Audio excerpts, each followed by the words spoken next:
අතිගෞරවනීය මහා සංඝරත්නයේ අවසරයි සද්ධාවන්ත පින්තුනේ අද දිනයේ සැමට මෙත්තාව නමින් රාත්‍රී පහන් වනතුරු මෙත්ත සූත්‍රය එහෙම නැත්නම් කරණීය මෙත්ත සූත්‍රය සජ්ජායනා කරන්නට කටයුතු සම්පාදනය කරගෙන තියෙන්නේ මේ සඳහා ගෞරවනීය ස්වාමින් වහන්සේලාත් ඒ වගේම විශාල ගිහි පින්වත් පිරිසකුත් ඒක රාශී වෙලා තම තමන්ගේ මෙත්සිත දියුණු කර ගැනීමටත් අන් අයගේ මෙත්සිත දියුණු කර ගැනීමේ පරමාර්ථය ඇතිව රාත්‍රී පහන් වෙනතුරු කරණීය මෙත්ත සූත්‍රය සජ්ජායනා කරන්නට බලාපොරොත්තු වෙන්නේ.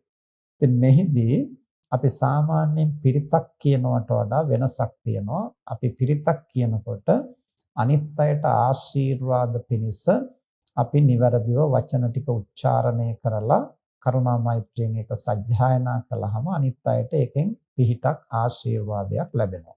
හැබැයි අද දවසේ මේ සැමට මෙත්තාව කියන මේ වැඩසටහන යටතේ අපි රාත්‍රී පහන් වෙනතුරු මෙත්ත සූත්‍රය සජ්ජායනා කරන්නේ තව කෙනෙකුට ආශිර්වාද කිරීම කියන අරමුණ ඇතිව පමණක් නෙමෙයි අපි හැමදෙනාගේම සිත් සතන් තුළ මෙත්සිත අවදි කර ගැනීමේ යම්කිසි ප්‍රයත්නයක් හැටියට වෙනත් වචනයකින් කියනවා නම් මෙත්තා භාවනාව ප්‍රගුණ කිරීමක් හැටියට මේ මෙත්තා භාවනාව අපි තුළ වැඩෙනකොට එහි ශක්තිය දසත පැතිරෙනවා අනිත් අයගේ සිත් සතන් තුළත් මෙත්තාව අවදි වෙන්නට එය හේතුවක් වෙනවා අපි අහලා තියෙනවා ඉන්දියාවේ ඉඳලා ලංකාවට පැමිණිලා පැවිදි වුණු විසාක තෙරුන් වහන්සේ උන්වහන්සේ මෙත්සිත දියුණු කරලා උන්වහන්සේ වැඩ සිටිය සිතුල්පව් වනල හැබේ සියලුම අමනුෂ්‍යයන් පවා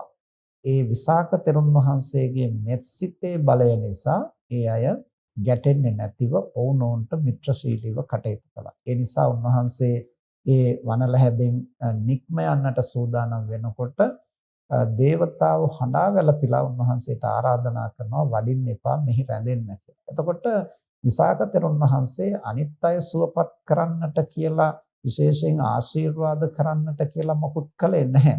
උන්වහන්සේ කළේ මෙත්සිත පැවැත්වීමයි. එතකොට මොකද්ද මෙත්සිත කියලා කියන්නේ? සියලු දෙනාටම යහපතක් වෙන්න කියන මේ ආකල්පය අවංකව මතු කරගෙන. එතකොට හැම දිනාටම යහපතක් වේවා කියලා නිකන් සිතුවිල්ලක් හැටියට සිතන්න අපි ඕන කෙනෙකුට පුළුවන්. හැබැයි අනුන්ගේ යහපත වෙනුවෙන් අවංක කැමැත්තක්, අවංක උත්සාහයක් අපි තුළ ඇති කරගන්න එක එතරම් පහසු නෑ.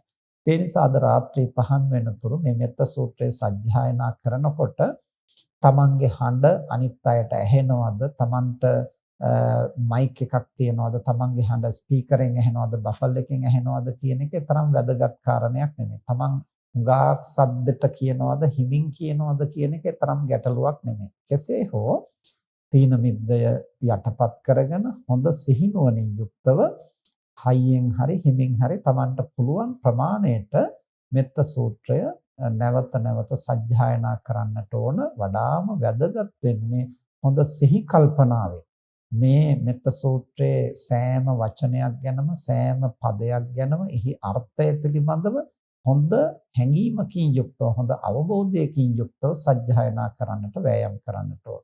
ඒ අතරතුරේ තමන් උත්සාහ කරන්න ඕන තමන්ගේ මනස තුළ අවංකවම මෙත්සිත අවදි කරගන්නට පුළුවන්ද ඒ සූත්‍ර පද වල තියෙන අර්ථයට අනුව.